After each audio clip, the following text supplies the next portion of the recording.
Welcome. I'm Father Mitch Pacwa, and welcome to EWTN Live, where we bring you guests from around the world. And tonight, we'll talk about our concept of the separation of church and state.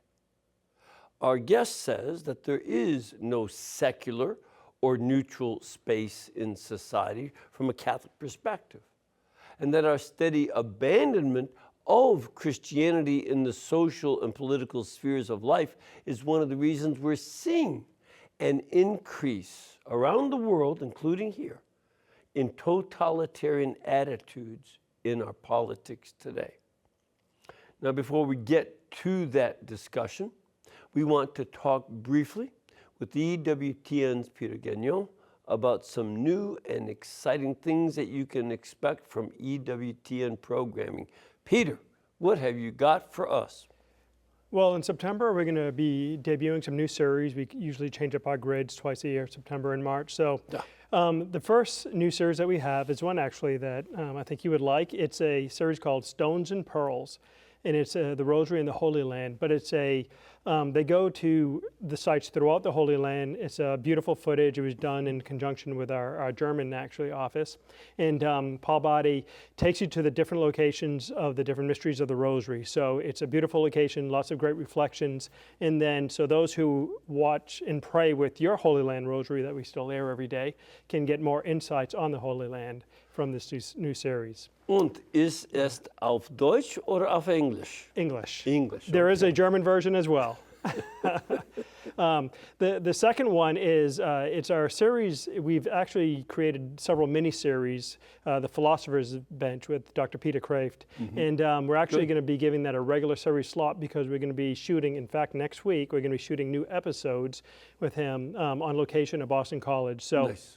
He sits down with several philosophers. We're going to air the first series we did all the way through these new ones. So we're giving that a regular slot, and he's just great, and people really get a lot from that series. And he knows how to bring philosophers down so we can understand it. Absolutely. Hay down so us goats can understand it. Amen to that. So, and then finally, a program that we're really excited about is a new program with Mother Angelica. I say a new program because these were older programs. But you got Shirley MacLaine as your host? It's From the Heart with Mother Angelica. We actually are repackaging older programs she did a Holy Hour every week in the 80s. And so we've grabbed these programs, we're repackaging them, and so people can get new insights from Mother for those who didn't watch in the 1980s. And we're revisiting it. So they haven't aired in a long time, but so these are new series that are going to debut the first week in September. Also, on our new grid, we're going to be doing a new programming strip. We do a programming strip like it was one on vocations or Our Lady. The next one is going to be on Scripture, where each day of the week people can see a program focused on Scriptures. And we're going to be changing up our men's strip in the evening as well, adding some new programming there. So everyone can go to EWTN.com to find out where these programs are going to air in their areas. Oh, and then finally, we are going to be carrying the Consistory of Cardinals events that are coming up from Rome and the Pope's visit to L'Aquila as well. So those are happening this coming weekend. So we'll cover those as well. Yeah, those shows from the 80s, that's when she wore the mini habit. Yes. Went all the way down to her mid-calf. But it's great insights from Mother. People will love it. Thank you, Peter. Appreciate it. We'll be back in just a couple of minutes with tonight's guest, so please stay with us.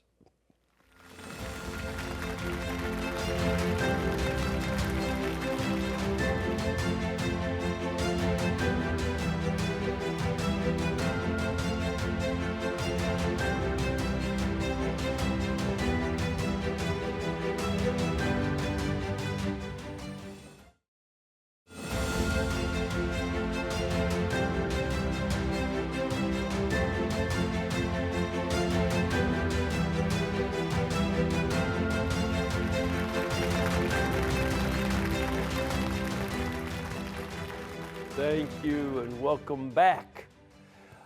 Our guest tonight says it is time for us to decompartmentalize our faith. What is he talking about? We'll find out. And also re-energize our belief that Christianity is necessary. Christianity is not just necessary in our relationship with God, but it's also essential in the nature of everything public as well. Politics, economics, and all the law, all these components need Christianity.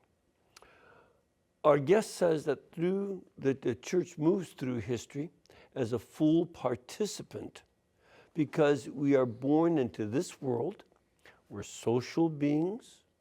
We're also political beings as well as religious beings. And here to tell us more about that is the Director of Catholic Studies at Franciscan University of Steubenville and the author of the book, The Two Cities, A History of Christian Politics. Please welcome tonight's guest, Dr. Andrew Willard Jones. Dr. Jones, welcome. Thank you very much for having me. Good to have you. It's an honor. You know, first of all, I think part of understanding what you're doing here is to understand what is Catholic Studies. Why do you have a department of Catholic Studies? Right. And along with that, what kind of degree did you get to have background in this? Sure. So Catholic Studies is a interdisciplinary degree. Mm-hmm. So the idea here is that Catholicism is universal. So that's what the word Catholic means. Exactly.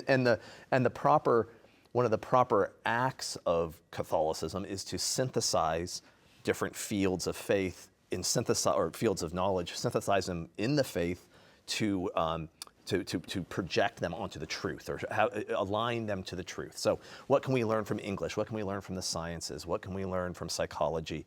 But all of that aimed at the truth, which is Catholicism.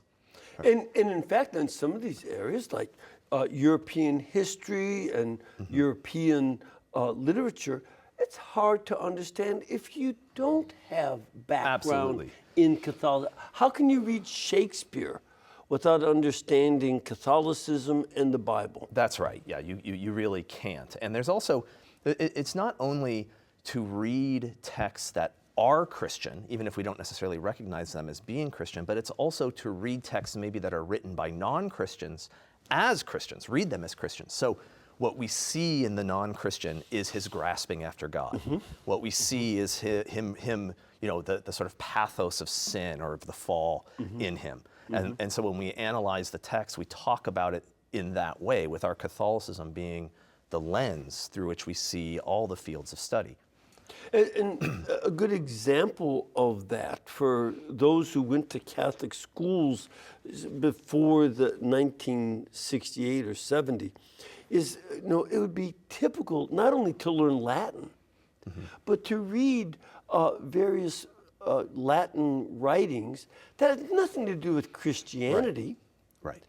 But you learn from them anyway, that there's, how are they dealing with God? Morality, goodness, and so on. And you'd read that was part of a Catholic education. And that really, because what you're learning about is the human condition, humanity. Yep. And humanity, and this goes right to our topic for today, humanity is not something other than Christianity. Christianity is about humanity. I mean, yeah. Christianity is humanity redeemed and perfected, or the moving towards that perfection. And so, Christianity reveals humanity to itself. Mm-hmm. So it's, again, like in your intro, even in literary criticism, without Christianity, are we even capable really of understanding a text written even by a non-Christian? Yeah. Because without Christianity, we can't really be sure who we are. Yep. And this is a very important thing, because what you're doing in Catholic Studies, as you said, is to synthesize, pull these various areas of study together. In the rest of the university, there's an English department, a science department, history, and they're all doing their own thing, which is proper for specialization. Absolutely. But someplace they have to come back together. That's right. And so you compartmentalize. That means to put things in different compartments. Right. What you're doing is pulling it together, and that's what we want to talk about tonight. That's right. Pulling these areas together. Now, with politics, how does that need to be pulled together with our Catholicism? Because you're talking about this notion of the two cities. I assume, well, I don't assume, I read in the book, that you're getting this from St. Augustine. That's correct. In his book, The City of God, right? That's right. So That's right. tell us about how this comes together. So we're all very used to separating our world into spheres. Right, so we're used as moderns. We're used, especially moderns who live in liberal democracies like we do. We're used to there being a political realm and an economic realm and then a realm of religion, a realm of morals, the private realm. So there's a public realm and there's a private realm, and we divide those things up. And even where we think that one influences the other, we see them as influencing each other sort of extrinsically, right? Like we imagine politics being its own thing and then saying, but really we should have good moral people be politicians, right? And so even if we see a connection, we see that connection happening sort of outside of what they are, what those realms are. And so that's what I mean by compartmentalizing, right? We've divided the world up. And this dividing of the world is itself not neutral. It presents itself as neutral. It presents itself as, what I mean is it says, well, yeah, politics isn't a part of religion because politics is neutral towards various religions, right? But actually, the compartmentalizing itself is making a theological assertion about what religion is. And what I mean is, the fundamental assertion is that religion doesn't really matter about when it comes to politics, right? In fact, in the minds of some people, when they have politics so focused on economics that the president has to help the economy, that you also can remove the moral. If he's going to help the economy, I don't care if he's cheating on his wife or if he's stealing a little on the side or using drugs. But I don't care. I don't care about that. That's his personal life. Is he going to help the economy? We can further eliminate even issues of morality. That's right. That's right. And that goes on. And that goes to the idea that society. It's the sort of technocratic idea that society is a mechanism or a machine, and that we can build it and manipulate it and design it and engineer it, and that engineering is independent of the truth of morality. That in fact, the more sophisticated social engineers would think of morality or what people believe as just one more component in this thing to be designed and implicate, a plan to be built and then. Just like you would a machine. And so that idea, again, it is the same basic idea that the truth or falsity of religion is irrelevant to what's really going on in history, which is politics and economics. Yep.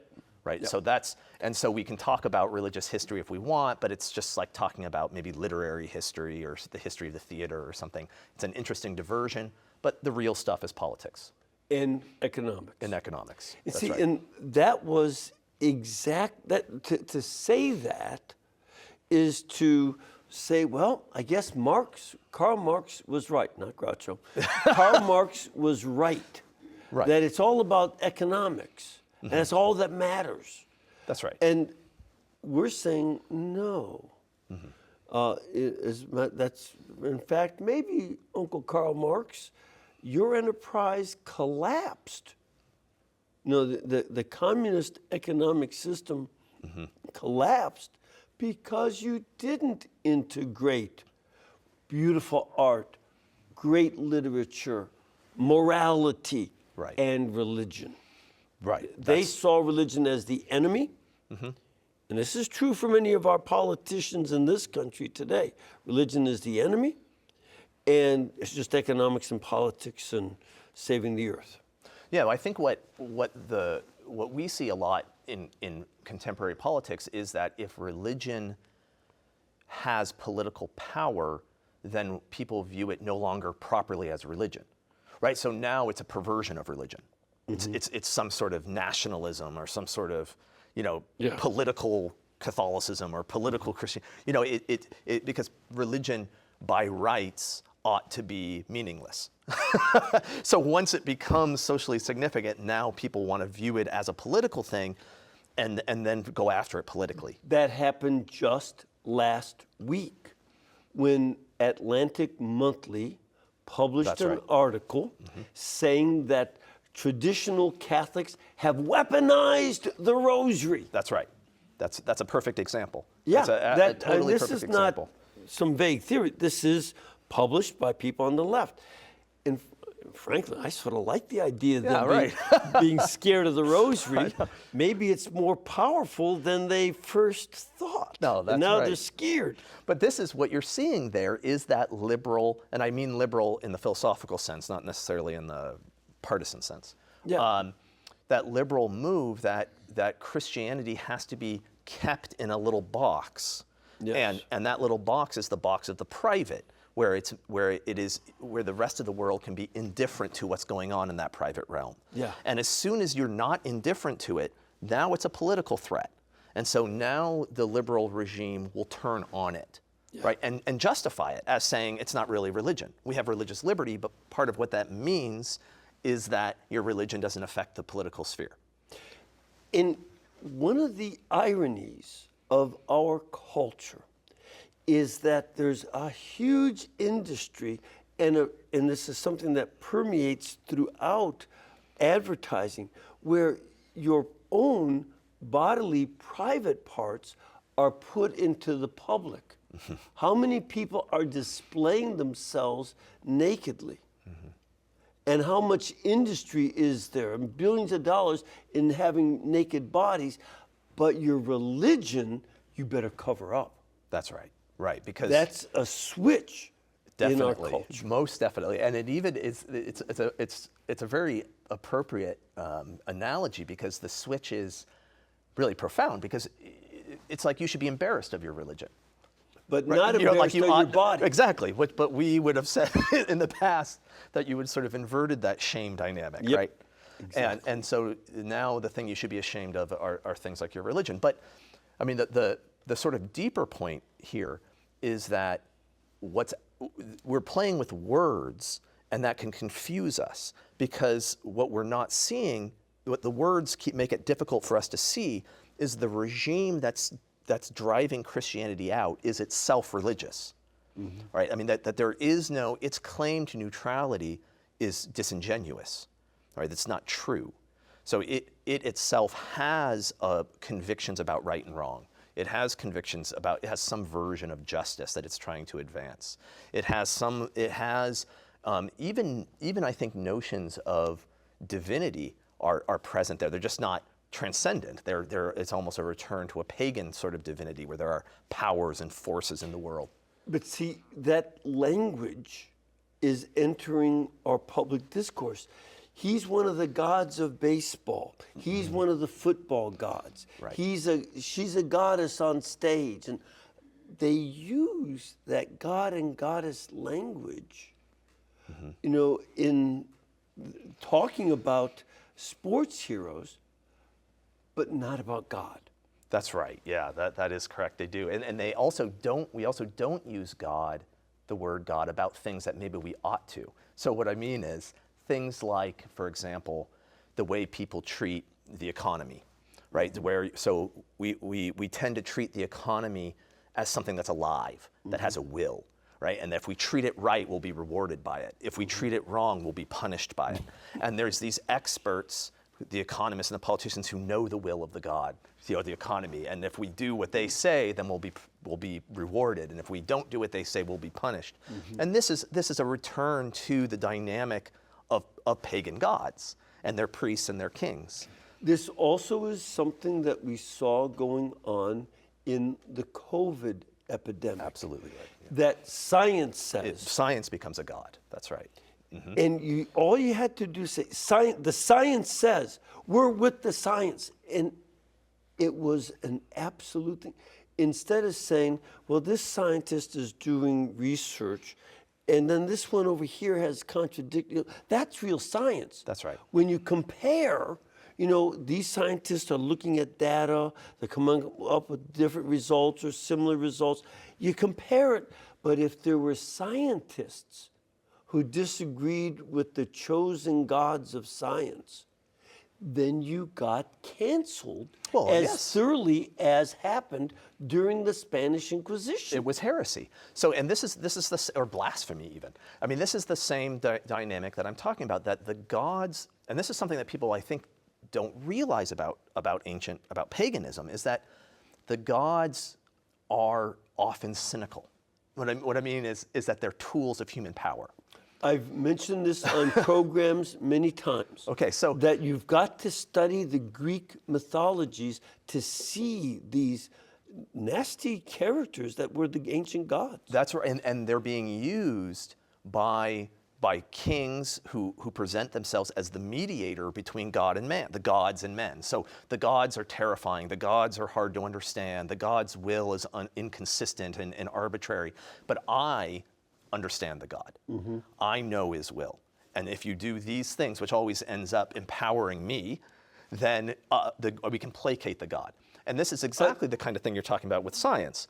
It's like, well, how do we know what science says? Well, these guys tell us what science says. And that's the only way we can know, because I'm a weak rube who doesn't know anything about science, but these guys are the scientists, right? And that, again, is or more often or not, government officials pretending to be scientists. Yeah. But the point is that it becomes the gods, these gods that we're talking about become objects or tools, mechanisms of human domination.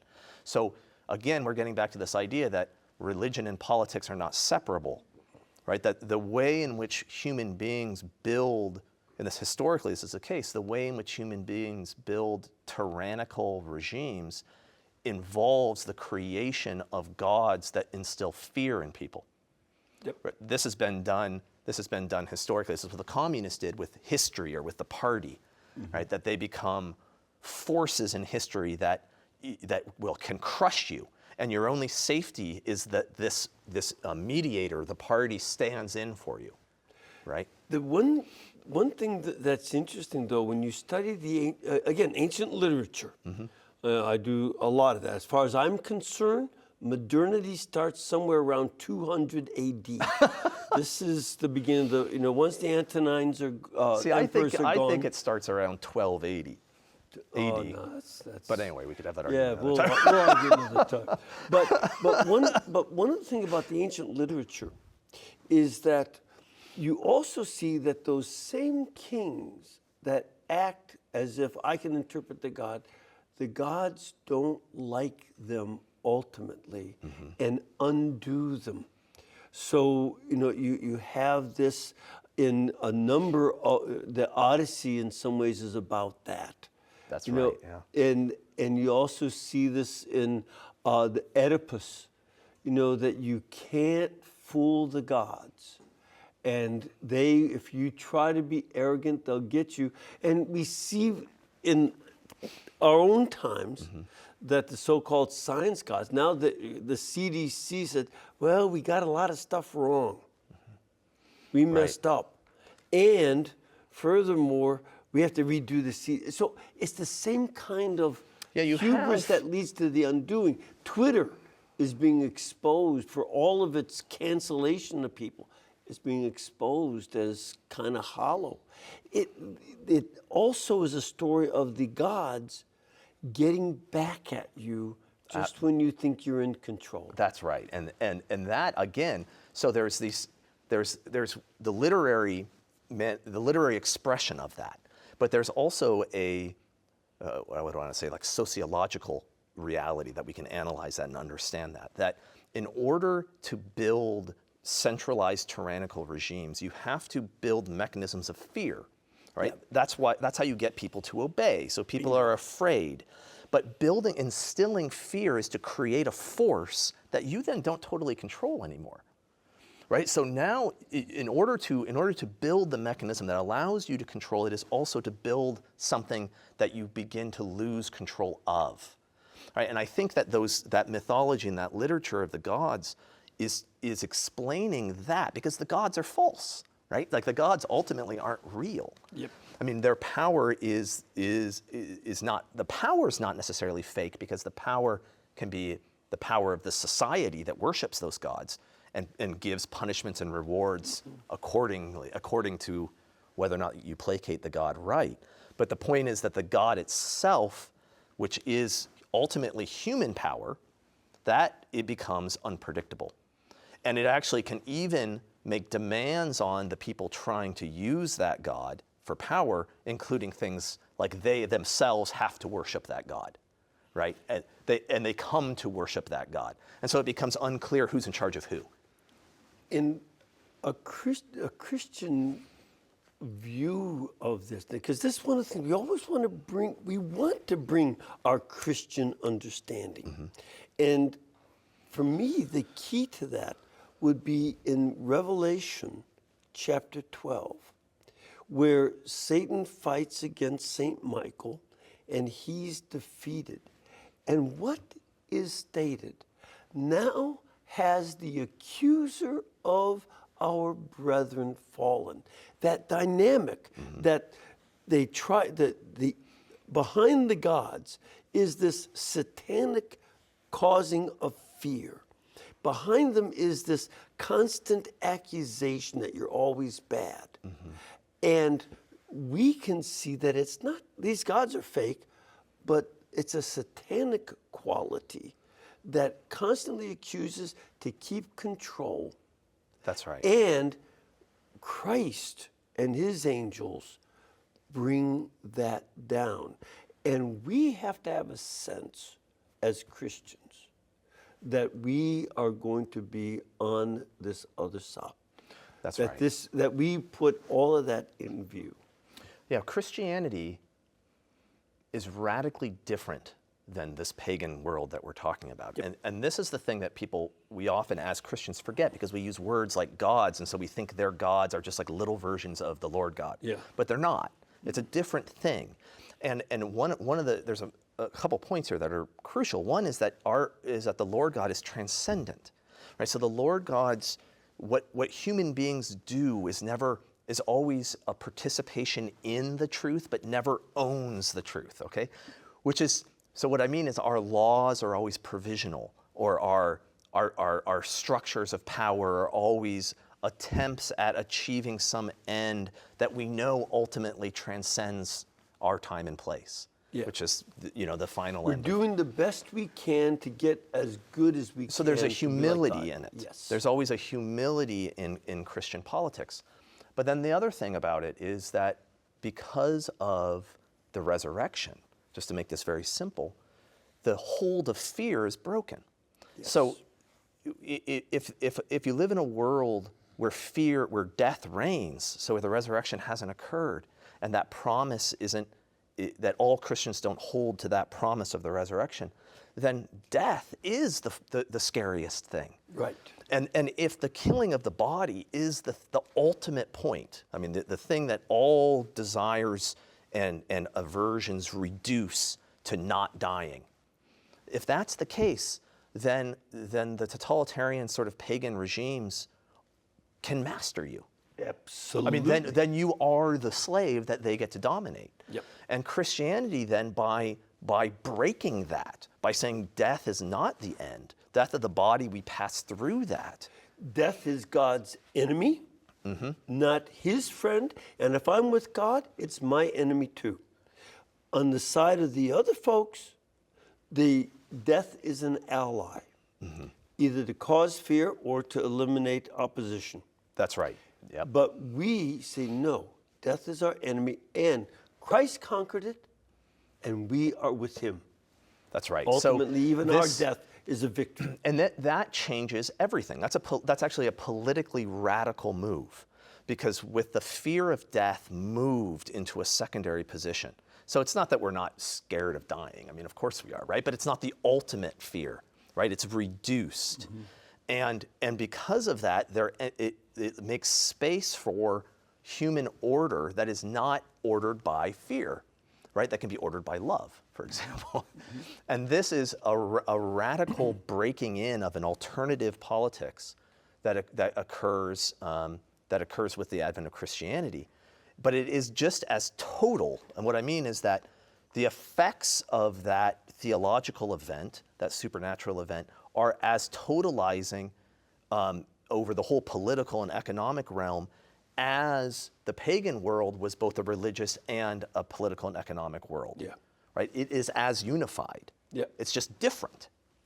And this is something that, we have to, grow in our closeness to Jesus Christ so that this Christian worldview takes hold of the way we see economics, business, our politics, morality, and not say, well, you're trying to impose Catholicism. Nope. I'm simply trying to bring about, not a political movement, but the truth that God reveals. Now we have to take a break. Okay. But we're going to come back with your questions and comments, so please stay with us.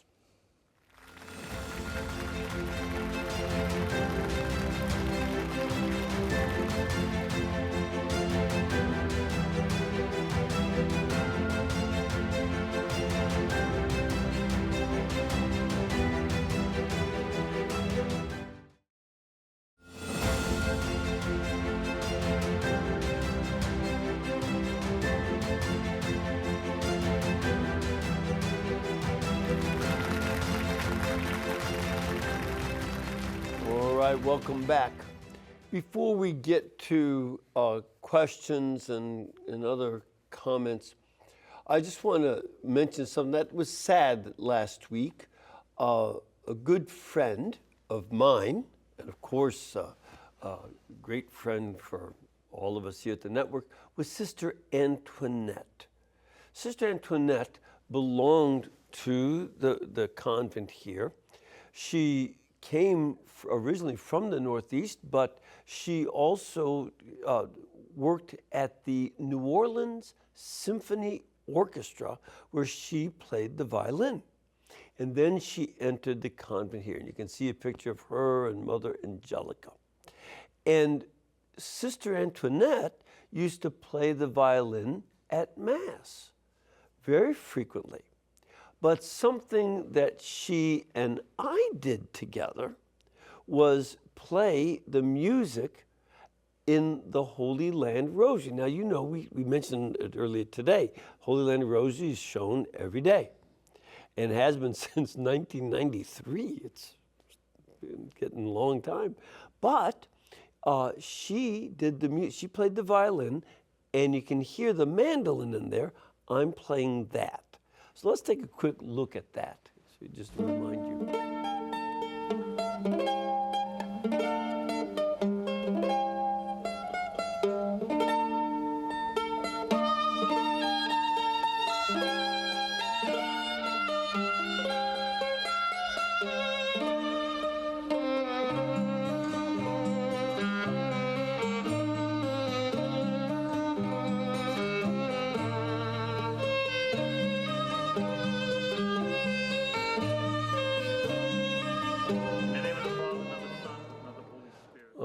So she was a wonderful musician and just an absolute delight. So we ask you in your charity to remember her in your prayers and Mass intentions. I was able to offer Mass for last week, but God bless her after her great struggle with cancer, and I'm sure our Lord is eager to see her. All right. Again, we've been talking today with Andrew Willard-Jones, the author of a book called The Two Cities, A History of Christian Politics. And you can see that this is a lively issue. Now, this is item number 262. It's available at ewtnrc.com. You can get it there. It would be good, especially for any of you who are trying to work your way through political and economic questions today.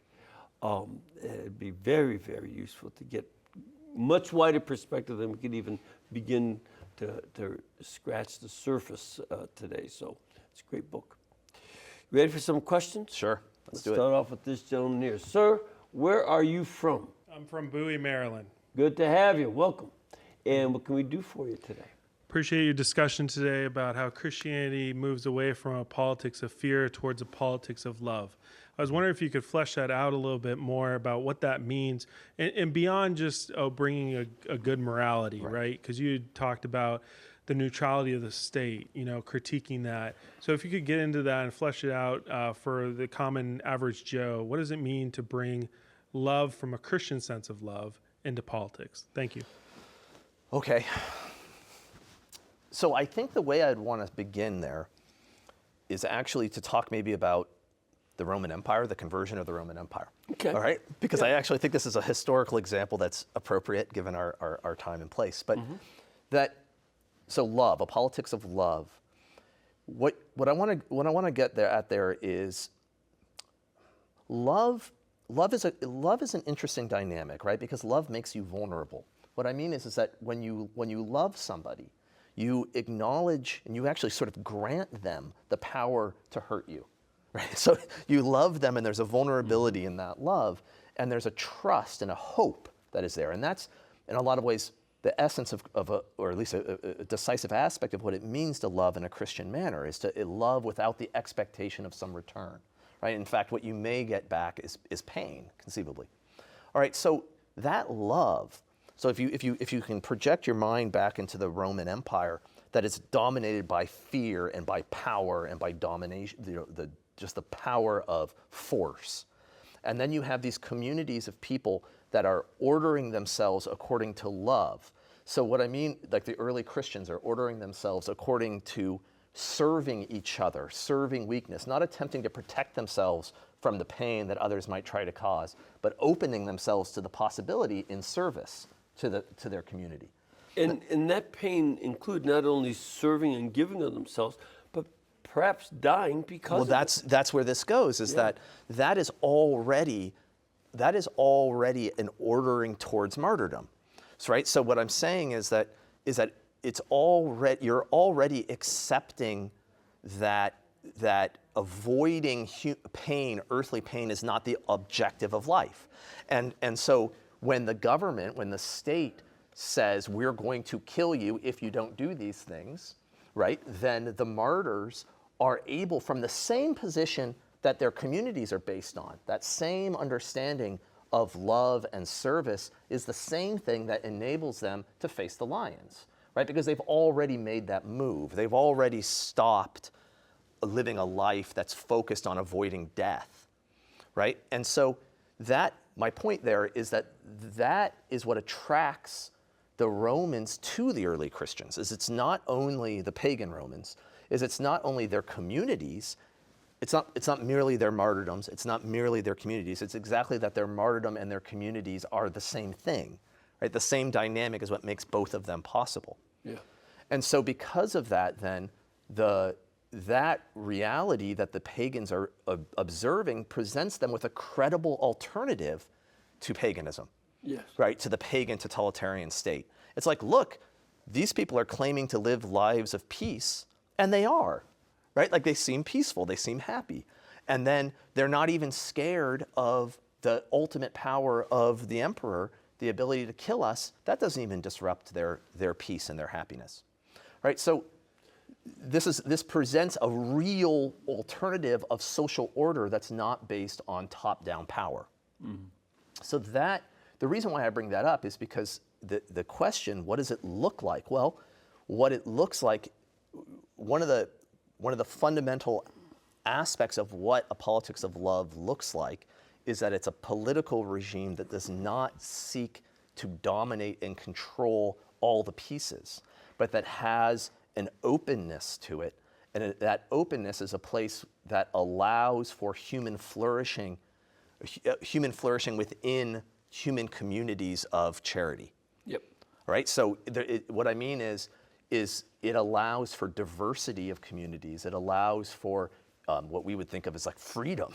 Okay. So that you can live your life in different ways, and it doesn't view differences as always a threat, because it understands that it has in it that trust and that hope that is willing to take a risk on people. You see what I'm saying? Yeah, and for me, a classic example of that was during the episcopate, the time of the life of Saint Cyprian, who was a bishop in North Africa and in Carthage, a major city. And the Christians were being persecuted. The emperor was giving an imperial-wide persecution. During the persecution, a plague broke out.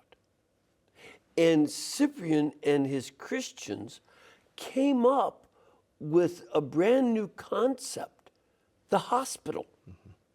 Christians invented the hospital to take care of the dying pagans that were trying to persecute them.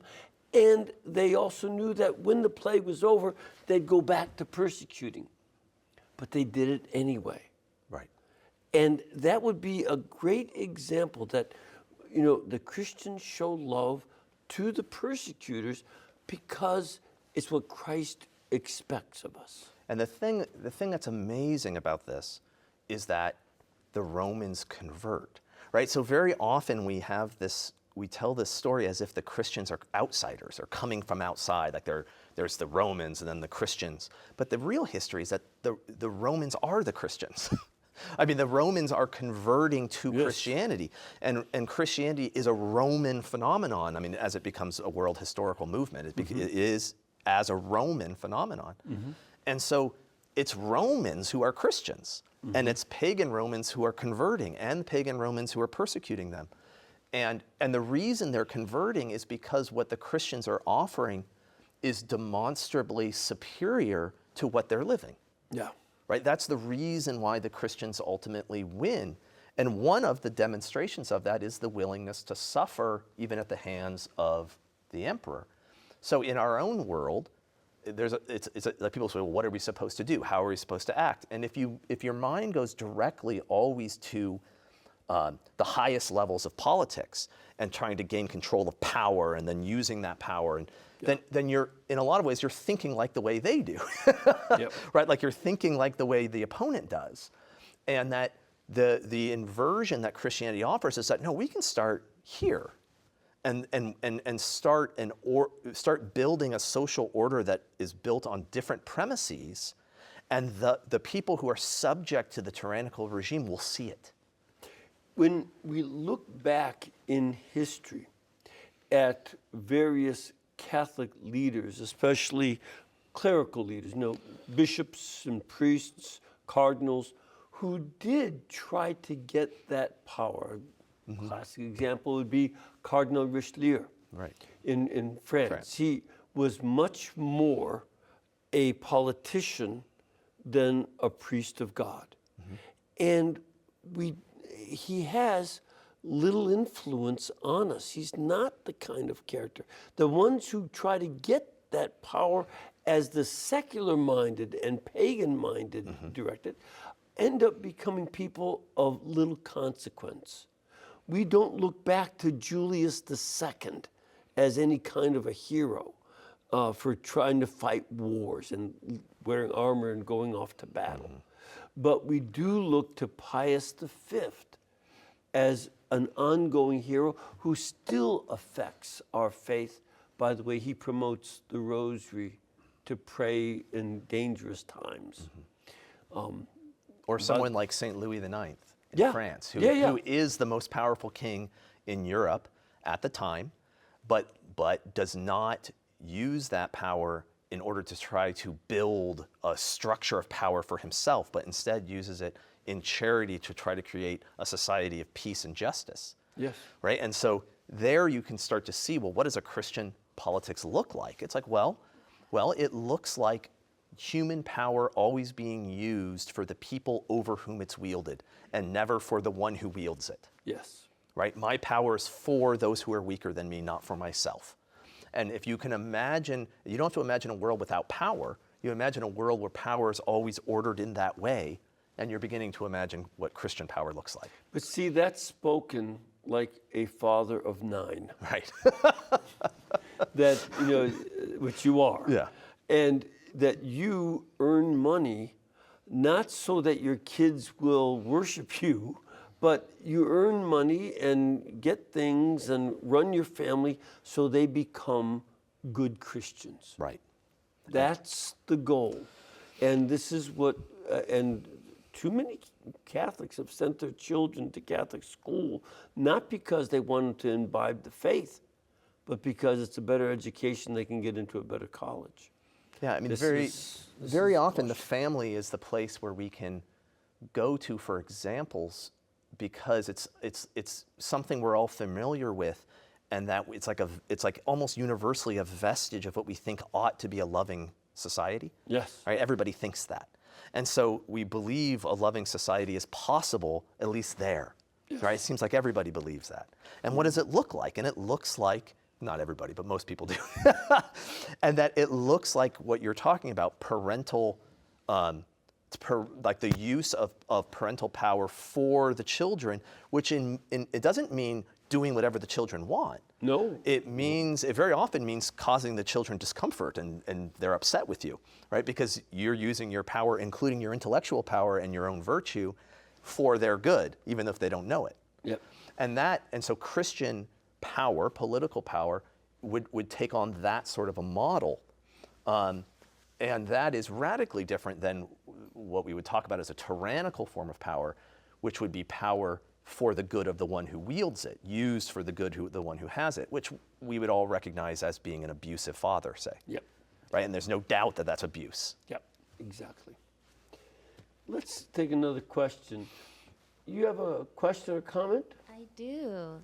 I guess my question would be, how do you respond when someone says that Jesus was a socialist or any other, I guess, political ideology they project onto our Lord? How do you respond or answer to that? Okay, great question. Okay, so now it's somewhat of a difficult question. I'll try to get at it. Political ideologies are modern. All right, so socialism, liberalism, nationalism, these are modern mechanisms of thought that were invented in order to build systems of domination. Okay, so they're corrupt. So the political ideologies are all mistaken, but they're all not 100% mistaken. They contain kernels of truth, and so both socialism and liberalism, at least initially, are in a lot of ways heretical. Like there's things in them that are true about human beings and about society mixed with a bunch of falsehood, right? They're not purely false. Right. Right? And so it is the case then that you can see, and in fact they both flow out of Christendom, out of Christianity. So they both liberalism and socialism are sort of, what's the word, haunted by Christianity. Mm-hmm. And so you can read that back into the Gospels and try to pick out the things that seem to correspond to those ideologies. But methodologically, you're doing everything completely backwards. You got to flip it around. The Gospels first, and then those modern ideologies are acts of apostasy away from the Gospel. Yeah, if you do it, where you're looking and trying to find your ideology in the Gospel, you're using Jesus. That's right. Instead of becoming subject to him. That's right. Yeah. Yeah. So there are things. There's no doubt. A lot, and this is. I don't want to get too controversial, I guess, but a lot of people who are upset with people pointing out socialist inclinations or echoes in the Gospels are often people who are mad because they want there to be capitalist stuff in there. And so someone suggests socialism and they get bent out of shape. But it can work in the reverse too. And what you really need to do is open up to hear what the social message of the gospel actually is. And it is definitely, it's nowhere even resembles any sort of ideological socialism, which is pure materialism and atheism. I mean, that's absurd. But there is most certainly an idea that property and the ownership of property is for the common good. Yeah. That the amassment of wealth for yourself is something that you ought not to do. Yeah. Right? This is pretty clear. Your treasure needs to be in heaven. That's right. Not here on earth. And so any sort of treasures that you might control, you have to use for the poor, in some sense, right? Yep. So, and it's not necessarily, our Lord didn't call for the state to be in charge. Of course not. Yeah. All right, we have another caller. Hello, Claire. Yes, You're in South Carolina? yes, Father, I am. And what is your question? I have a kind of like a two-part question. I understand the separation of church and state, and I always wondered why during COVID, the church was kind of, seemed like it was forced to shut down from the state. But then I also have, my second part question is, was there any time in history that the church was forced to shut down, like during a plague or yellow fever or any other time? That's my question, and I Thank you. Taking my No, question. that's a good question, Claire. I mean, I guess I'll take the second half first. I'm very temporary. I'm aware of extremely short-term, quarantines of neighborhoods and things like that. But even during the plague, even during the Black Death, in the 14th century, where 60% of the population died, the priests would come around, even if they couldn't have mass in the churches, they would come from window to window, and they had like really long sticks that they'd put the Eucharist on and administer. So I mean, even in those sorts of scenario, I think the sacraments were being offered. The time when they stopped was interdict, which is a disciplinary measure or a censure. But But- that would never be all over. No. It was just where there was this punishment. Well, a punishment, for- some sort of problem. But that's the closest you get Yeah. historically, are instances of interdict, Yeah. I think. Now, we have just about 30 Okay. seconds for the other part. Why did the Oh. church shut down?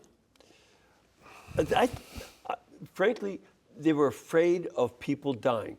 In the early stages of the COVID, they didn't understand what was going on. They didn't know how it was spread.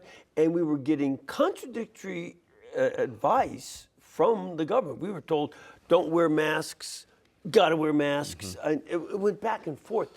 And so the church was being extra cautious so our vulnerable people, especially the elderly, would not die, because we knew that the elderly were dying. So that was the reason they did that.